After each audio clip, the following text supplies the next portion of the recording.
All right, in this quick video, we're going to talk about how to stop chasing your next sale and build an infrastructure to go after your next 100, 200, even 1,000 sales. In this video, I'm going to break down a step-by-step process where you can build an infrastructure to create an empire instead of wondering where your next sale is coming from. And where this comes from is because most people, when they get involved in real estate or any business, their desire is to get financial and time freedom. But the problem is that when we first get started, we're so caught up in the trenches trying to survive that we forget to build an infrastructure to actually create that financial and time freedom. So in this video, I'm going to break down exactly what I did to go from solo entrepreneur to, or what I would call a wantrepreneur, to an actual business owner, entrepreneur, and eventually where I can get other people to help me run my companies with me. So if you haven't done so yet, click the subscribe button and let's dive into it.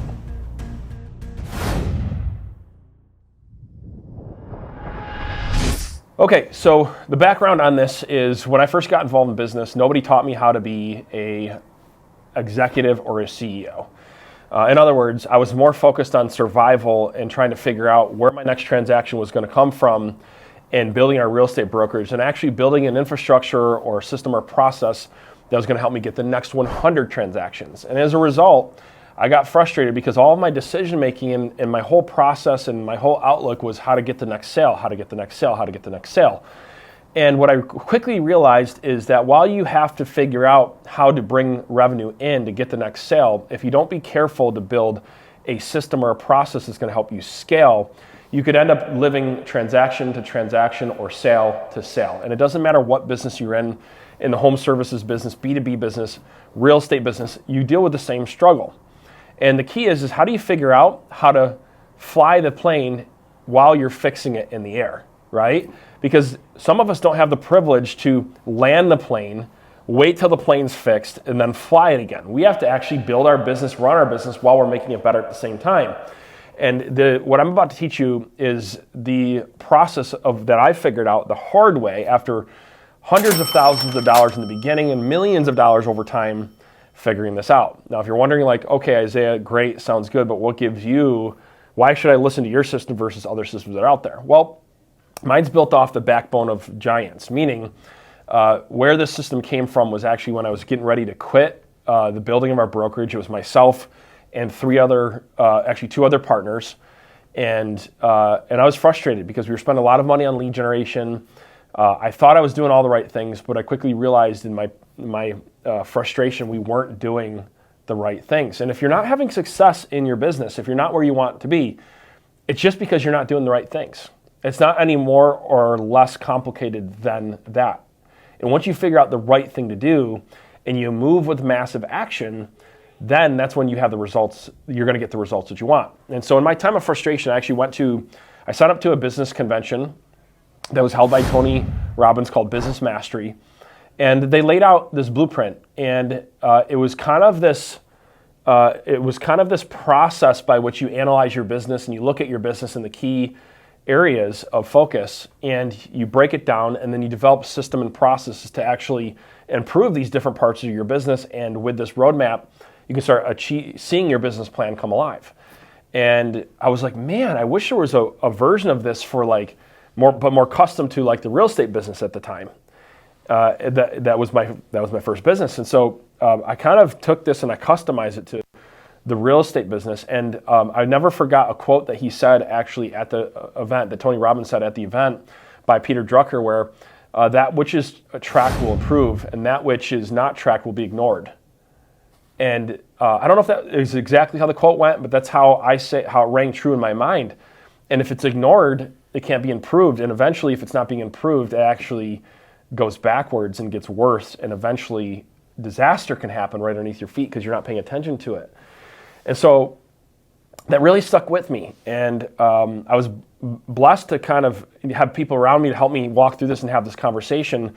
And I asked myself this question: is it enough to have a business plan? And what I found quickly is that the business plan is important, but unless you actually make that business plan become alive, right? Or you can take it and you can have a clear roadmap to execute on the business plan, the business plan is almost pointless. And you see a lot that happen a lot in our industry, in the real estate industry or in the home services industry or even the B2B industry is we spend this time developing a business plan, but then it kind of collects dust on the shelf or it sits somewhere in a drawer and we never look at it again.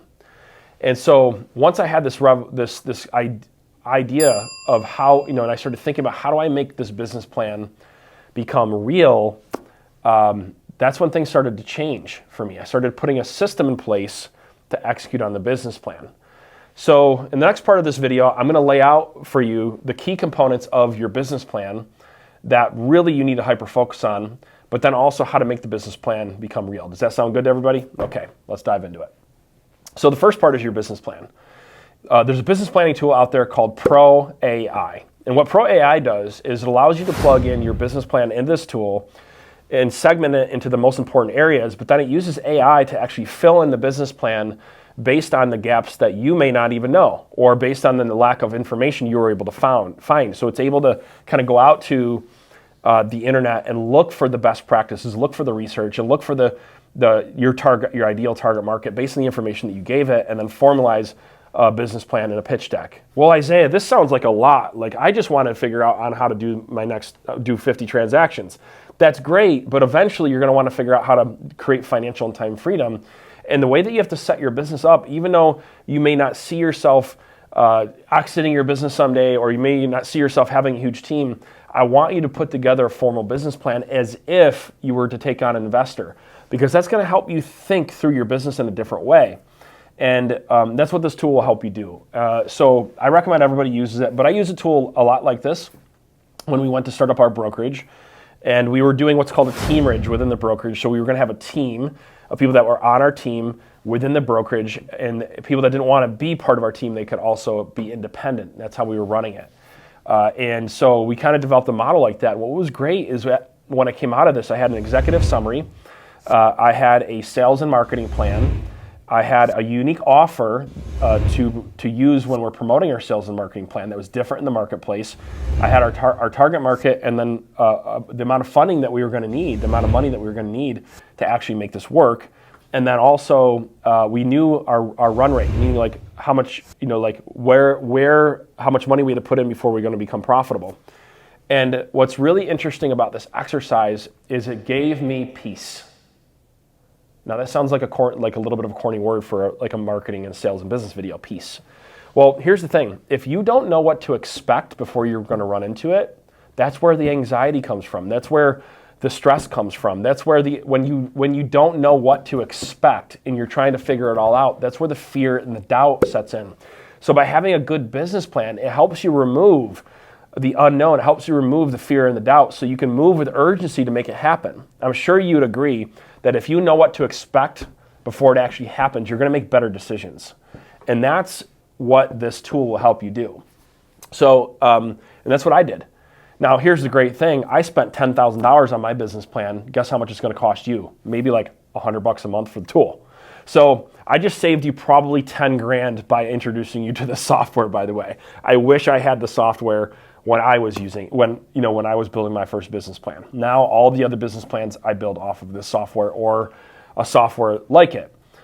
So the next part is that within the business plan, there's a couple key areas of failure that I really want you to hyper focus on. Number one is make sure you get your offer right, meaning like whatever you're offering to the marketplace, it has to have a unique positioning and it has to be something that allows you to separate yourself from the competition. I love what Alex Hormozi says here.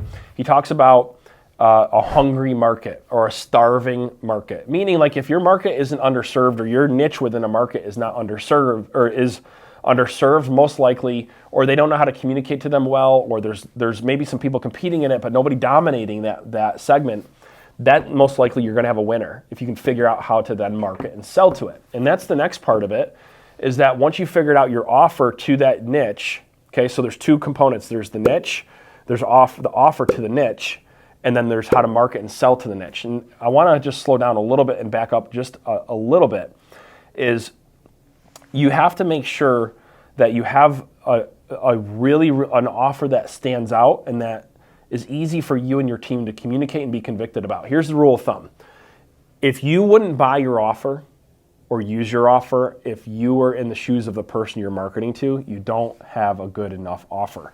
And that's why most businesses, or no matter what business that you're in, whether it's real estate or other businesses, struggle, is because they're literally communicating everything like it's the same as everybody else. And so what happens is once you get past your referrals, there's nothing to help you stand out from your competition. So you got to get your offer right. The next thing is you have to get your marketing, your sales plan right.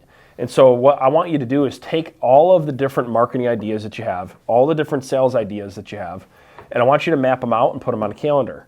Because what happens is we have all these ideas of what we want to do, but if just saying what you want to do is one part. But if I asked my my head of marketing right now what she would do without her marketing calendar to keep everything straight, it probably would be disastrous. Her head would explode. And that's what you're trying to do right now. You're trying to run a marketing campaign or like a marketing plan and a sales plan in your head. And you're wondering why it's not working. So take it out of your head and put it into a calendar with the different key activities. Well, you may be asking yourself, Isaiah, what are the key marketing and sales activities? Well, if you want to check that out, what I'm going to do is have my team post a link where you can go to isaiahcolton.com and you can download my free sales and marketing blueprint. It's called the Sales Acceleration Blueprint, where it actually has everything that you need to be putting into your marketing plan and your sales plan to make this work for you, okay? So you can go ahead and check that out because I don't have time to dive into that into this specific video. Now that you have your sales and marketing plan, you have to track your KPIs. You have to make sure that what you're tracking to works. And here's the deal. How do you know what you're going to improve, like Peter Drucker said, if you're not tracking what's actually happening? And if you're not tracking what's actually happening, how do you even know if it's happening? Because you're not going to be able to do all this yourself. Eventually, you're going to have to get other people to help you do it. So to keep yourself accountable and other people accountable, that's what you need to do. And that's really the mission of my whole platform, is to help people transition from this idea of just going out there and doing things and actually becoming an entrepreneur and a CEO, or what I call a growth CEO, which focuses on systems and not just going to do the thing. See, if you put a good system in place, it makes it easier to go do the thing. It takes a little bit more thought process to plan it out, but it makes it easier to go do the thing.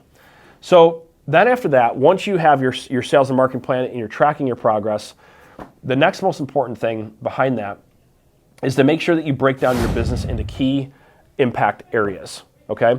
So the key impact areas in your business that you're going to want to look at is you're going to want to look at number 1, your marketing, number 2, your sales, number 3, your service, number 4, your technology, and number 5, your operations, which is things like legal, financial, eventually maybe HR, depending on the size of your business, or you're going to find ways to outsource that. And as your business gets bigger, you might bring those things in-house. Now, I got some good and bad news for you, okay? If you do not have a marketing person or an assistant in the beginning to help you, and eventually somebody that will lead that impact area, you are the marketing assistant, okay?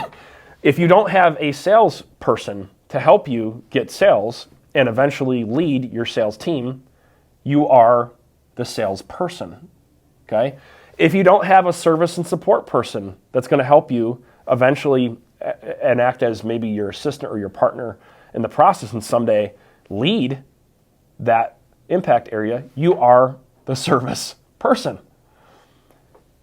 And the same thing with tech, and the same thing with operations. And we wonder why. We wonder why we are stressed out. We wonder why we're struggling.